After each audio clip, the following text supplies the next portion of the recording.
guys, what's up? It's Tess, and today I want to take a little break from my vlog series to share with you guys a story that I don't normally talk about. So if you guys have been watching me for a while, you may or may not have noticed that I have this little white patch of skin next to my mouth, and I'm actually going to take a makeup wipe and remove any makeup that may be covering it so that you can really see what it looks like.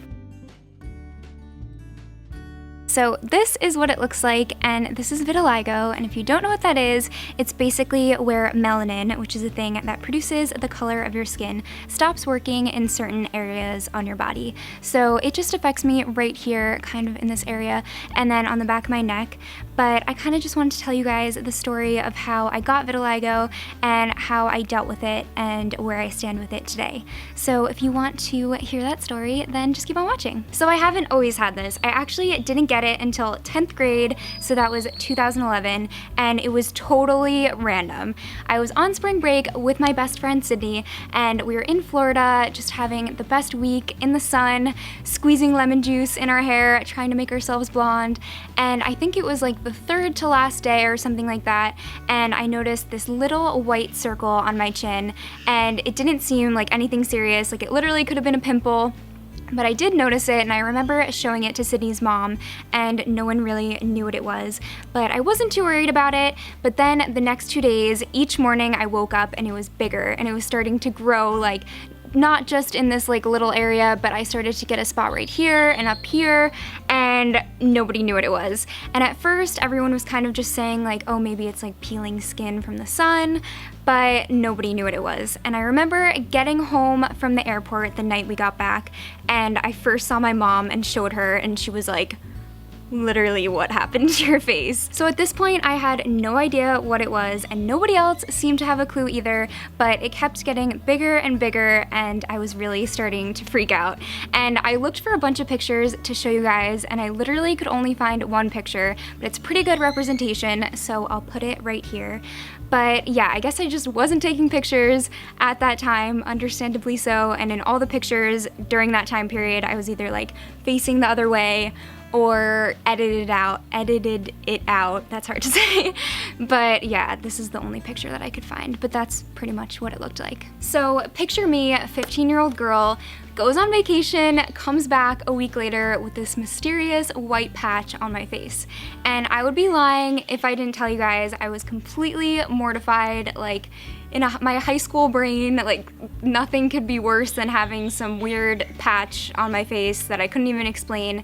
And I got even more self-conscious when I went back to school, because on that first day, and granted I went to a really small school where everyone was like super comfortable with each other because we've all known each other since like kindergarten, but I cannot tell you how many people came up to me that first day and was like, what happened to your face? Like, what's wrong with it? What is that? Like, what did you do? And I was just even more mortified because I didn't have an answer. I had no idea what was wrong with my face. So obviously I needed to figure out what was going on, so I decided to go to a few doctors. And the first doctor that I went to was just a local doctor in my town, and he or she, I can't remember, had suggested that the lemon juice that I had used on my hair had gotten on my face, and then the sun mixed with the acidity of the lemon juice had bleached my skin.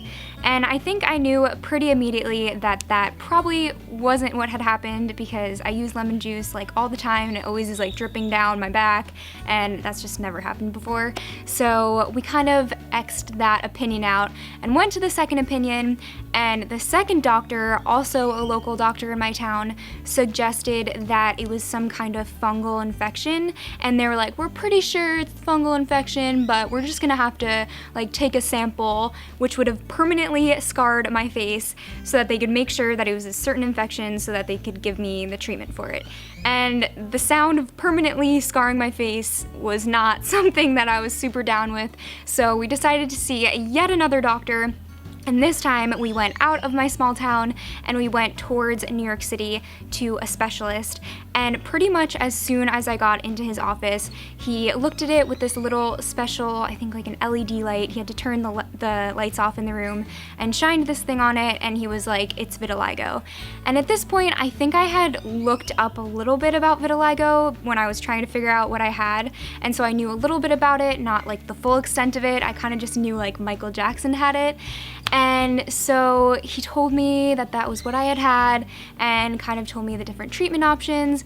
But I remember that day was not a good day for me. I remember walking back to my car after that appointment and just bursting into tears in complete devastation, having just learned that I have this rare skin disease that, one, has no clear cause, two, that has no clear treatment option that is sure to work, and three, that it is pretty uncontrollable and can spread to any part of your body at any time. And to be completely honest, the first few months after that were really hard for me. And for some people, it might seem like something so minuscule to have like this little patch of discolored skin on your face, but for me, being young and having this random, thing on my face from not having that like midway through 10th grade to having it, it was just something that was really hard to deal with. There was just a lot of questions and attention around it. I had a job at the time, I was working at LF, so customers would randomly ask me about it, and just people at school, like the kids I babysit, would ask me about it, and so there's just a lot of people like pointing it out to me, which made me self-conscious. And when people didn't ask me questions, I could tell they wanted to ask me about it, so that was kind of hard.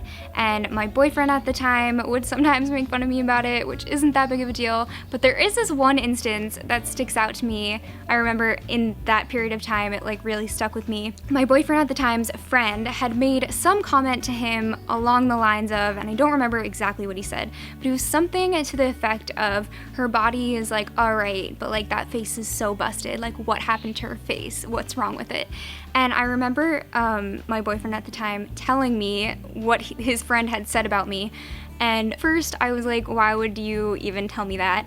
But second, I just kind of took it to heart because it sucked knowing that someone who I barely even knew was talking about this thing I had, something that I couldn't control, and just like hearing those kind of comments was not a good feeling. So looking at me now, obviously it has shrunk so much and it's so much more subtle. It used to be all in this area and it used to be like really white, like really, really noticeable. And so I responded so well to treatment. I ended up using a steroid cream and a cortisone cream, I believe, and I used those like alternately over probably the first 3 years of having it. And I probably should still use those creams because it could probably shrink even more, but honestly, I don't even notice it anymore. I don't cover it with makeup. I used to cover it with this like super, super intense, I think it was like to cover scars, or like, I don't know what it's supposed to be used for, but it's called Derma Blend, and it covered it pretty well. But yeah, I don't worry about covering it anymore. I don't care about it. It's like a part of me. I'm totally cool with it. But I wanted to keep this video pretty short and sweet, so long story short, I have vitiligo, but it has responded super well to treatment, and it's pretty much barely noticeable now, at least for me, and I've definitely grown to accept it. If you guys have any questions about it, you can definitely ask me. I'm not self-conscious about it anymore, so definitely ask away if you have any questions. But before I end this video, I wanted to include this stop motion video that I worked on in college with my friend Carly, and it's basically just explaining my experience of getting vitiligo, how I first reacted to it, and then how I came to accept it as part of who I am. So if you want to watch that, it's only 30 seconds long. I will include it at the end here. If not, I will see you in my next video. But regardless, thank you guys so much for watching, and I will see you in my next video.